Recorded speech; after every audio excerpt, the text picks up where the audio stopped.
Everyone says that the starter lock stage is the hardest stage, but just wait until you hit this stage.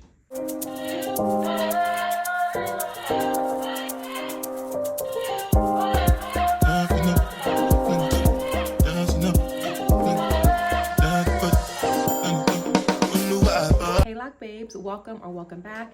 If you're new here, I'm Jen, your loctician bestie, wife, and mom of the twins. Here on my channel, we talk about all things locks, beauty, and lifestyle, sprinkled with tips, laughs, and lots of lock love. So if any of these things interest you and you're here to learn, or you're just here for the vibes, definitely stay tuned. Let's get into it. All right, so we are continuing on our mini series titled The Unpopular Opinion About Locks. And today we're going to discuss what the hardest lock stage is. And this might actually surprise you. Everyone says that the starter lock stage is the hardest stage, but just wait until you hit this stage. All right, so let's first talk about the starter stage and why everyone thinks the starter stage is the hardest stage. Usually people are not confident with the length of their hair, so they feel like their head looks like a bunch of little worms. Or if they started with 2-strand twists, they're worried about unraveling. If they started with coils, they're worried about unraveling. If they started with braids, they think their hair looks super thin. If they started with interlocks, they feel like their hair looks stiff and is scalpy. If they started with instant locks, they feel like their locks look stiff. If they started with freeform, they feel like they can't see their scalp and they don't really know what's happening. There's complaints about literally every type of lock stage. Well, every type of lock formation regarding the starter lock stage. So I think as long as you actually manage your expectations of what you will look like once you leave the chair, the starter lock stage won't be that bad. So people usually see lock inspo pictures of someone who is maybe 2 years, 3 years, 4 years into their lock journey, and they compare that person's year 4 to their day 1. So if you start like that, you're instantly going to be disappointed, because how you leave that chair is not how you're going to look a year from now, 2 years from now, 5 years from now. Your locks will change drastically. So as long as you know this and you actually look up starter lock pictures, if you look up those type of pictures, I think it will give you a more realistic look on how you will actually look day 1 of your locks. You might leave your chair with twists, and you may think like, oh, okay, I just got mini twists. They're not really locks or braids or interlocks or what have you. It's going to look like your hair is in a different complete style. And even going, the next month and the next month is still going to look like this style is still in my hair. Like, when am I going to have my locks? Those are the pictures you need to be looking into. Those are the videos that you need to watch. You don't need to compare your day 1 with someone's year 4, because that's not fair to you. And it'll definitely give you a host of unrealistic expectations. So the starter lock stage, in my opinion, is actually the easiest stage, right? The starter lock stage is easiest, in my opinion, because what you're doing is you're just waiting. So if I start your locks, I'm going to give you, an estimate like, hey, hold off washing your hair for at least 3 weeks. So what do you do in those 3 weeks? Absolutely nothing.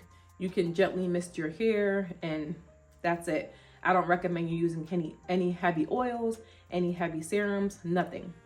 So my clients come and see me 6 weeks in, and I know that a lot of people who get their hair retwisted, they want to go back 4 weeks, a month later to see how their locks are doing. But I actually have my clients hold off until 6 weeks. What that does, it gives your hair time to do its thing. You don't have to do anything. 3 weeks in, I definitely recommend that they wash their hair at home. But 6 weeks is when you'll come and see me. We'll look at your scalp. We'll see how you've been doing, and we'll retwist you again. So the starter lock stage, this is going to be your new thing. Every 6 weeks you see me. We could push it out if you need to be a little longer.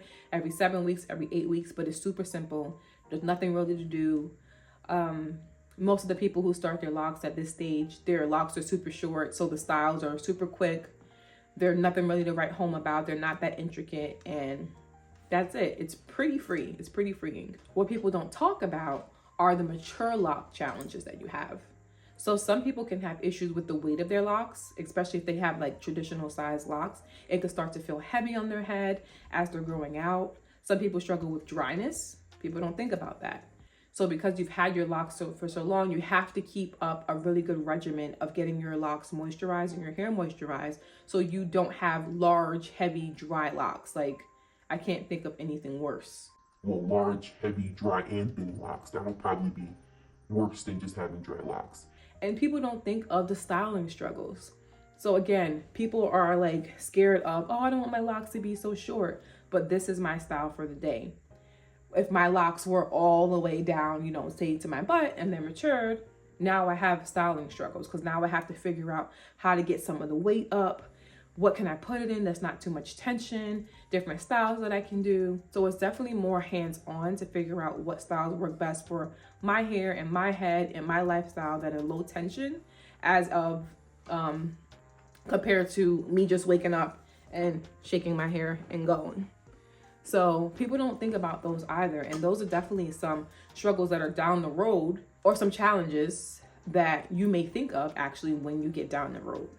Also, I don't really think people give enough conversation to the emotional roller coaster of locks, right? So you have your locks, your starter locks in, you're excited, you can't wait to see what they look like. You're looking at the lock inspo pictures all the time. You see people a year out, 2 years out, 3 years out, you're excited for your locks to look exactly like the picture, right? So now you're on day 366 of your locks and you don't know why your locks don't look exactly like the person in the picture. You compared your hair, you compared the size, you compared all those things, but you are having buyer's remorse because you're like, hey, why don't my locks look exactly like hers? Or why don't my locks look exactly like his? And you're confused, right? That is the emotional roller coaster of locks because comparison is the thief of joy. I think that was Teddy Roosevelt who said that. But because you've compared your hair to their hair so much, you actually aren't enjoying your journey. So what happens is you look at your 1 year and you look at videos and pictures of someone else's 1 year. And because it doesn't look identical to you, now you're contemplating taking your locks down or cutting them off. No one talks about how after a year, how your locks still look frizzy. You know, you think like, oh, the frizz will be gone in a year. Nobody talks about your locks could still very much be frizzy after a year. I am almost 1.5 years in and I still have quite a bit of frizz. But I like frizz. I enjoy the process. I enjoy the journey. So it's not a big thing for me. But if you're someone who is scared of frizz and doesn't like frizz or anything like that, this could be shocking to you, you know, if you weren't informed properly. Something else that you want to think about is how fast your hair grows. You know, what style are you looking for? If you were thinking that in a year, your locks will be like down the middle of your back from like, say, my length now, and they're not there, that can also make you feel like, okay, what did I do this for? So we're just going back again to having realistic expectations will definitely help you be more emotionally stable during your lock journey. But it can be an emotional roller coaster if you continue comparing your locks to someone else's or not really trusting the journey, or you just have a love-hate relationship with your hair. It's going to make the journey that much harder because you're going to be giving your hair a hard time for it just evolving. It's not evolving fast enough for you. The frizz is too much. It's not locking fast enough. It's not long enough. You're always going to find something wrong with your locks instead of you just loving your locks how they are every day and just thinking of it this way. Like, your locks will never be able to be in the stage that you are in again. Because once you get past to the mature stage, you'll never be in the starter lock stage. You'll never be in the baby stage. You'll never be in the teenage stage again. You can't do that again unless you start your entire journey over. So you really want to embrace your journey. You want to embrace your hair and you want to embrace your locks as they are today. So my question to you is, have you experienced any of these qualms during your lock journey? Are you experiencing these now? What is some of the toughest things that you are dealing with now? Are you in the starter lock phase, the baby stage, the teenage stage, the mature stage? What challenges are you facing now? And how do you deal with them? I would definitely love to hear in the comments.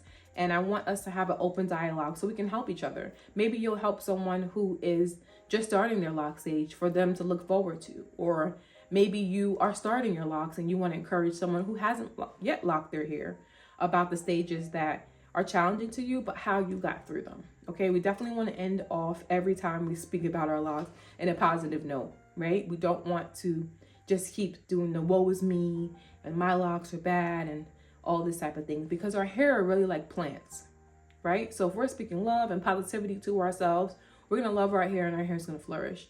But if we are looking in the mirror and we're saying terrible things to ourselves, terrible things about our hair, like, what are we doing? Everything's just going to not be appeasing to you. Everything's going to take forever. And I really think that you will be doing a disservice to your spirit and to your hair by talking bad about it, right? So definitely want to love yourself, love your locks, and love your life. So again, guys, this is our third installment of Unpopular Opinions in our Loc series.